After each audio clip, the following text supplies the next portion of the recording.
Arestado ang mga pulis Maynila na palagi raw dumadayo sa Makati para umano manghuli dap. Yan at iba pa sa pagbabalita ni Gary De Leon. Balot ng tensyon ng tapatang ito ng mga pulis Makati at mga armadong lalaki sa Arsonbel Street, Barangay San Isidro sa Makati. Ang 6 na lalaki pinadapa para disarmahan, mga pulis din pala. Mga tauhan sila ng Station Drug Enforcement Unit ng Manila Police District Station 9. Nagsasagawa raw sila ng drug buy bus operation sa Malate nang lumipat ang target nila sa Makati, kaya sinundan nila.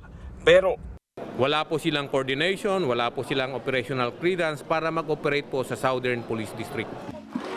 sa isang madilim na eskinita na tira ng informal settlers, humarap ang isang biktima umano ng mga naaresto. Kwento niya, walang buy bus operation. Tambay raw talaga sa lugar ang 6 na pulis Maynila na dumidiskarte ng pera at gamit. Ang hindi magbigay, binubugbog at kinakasuhan ng may kinalaman sa illegal na droga. Araw-araw po nila dito, kumbaga kilala po namin pag pumapasok dito. Ang isa pang lalaki, sinubukan daw kuhanan sa kanyang e-wallet pero nang walang mahita, ginulpi. Pinapasok po siya ng lighter para lang makuha yung cellphone tsaka yung pera na hawak niya. Sobrang trauma kasi nananakot po yun sila eh.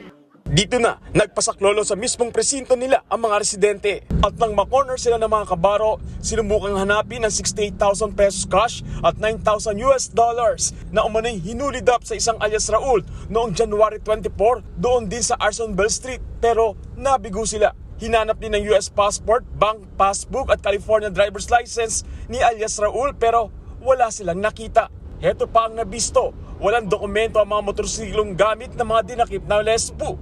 I have ordered the relief of the station commander and the chief SDU ng PS9 ng MPD. 6 po yung involved na pulis niya and we will investigate him for command responsibility.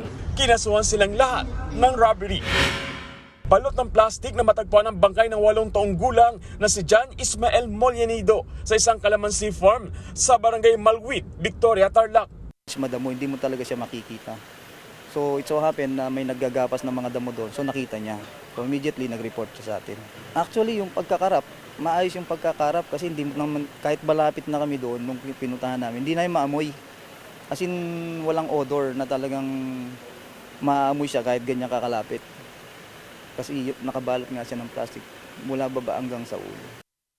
Ang bata, anak ni Police Senior Master Sergeant Diane Marie Mollenido na una nang natagpuang patay sa Pulilan, Bulacan noong January 24. January 16, huling nakita ang mag-ina nang ipabenta ni Diane ang kanyang sasakyan sa babaeng inaanak na isang car agent. Naibenta ang sasakyan at nabayaran si Diane. Pero matapos noon, di na muling nakita ang mag-ina. Labis ang pagdadalamhati ng padre de pamilya sa karumal-dumal na sinapit ng asawa at anak. Sana mabigyan ng hustisya yung gumawa, mapanagot yung gumawa.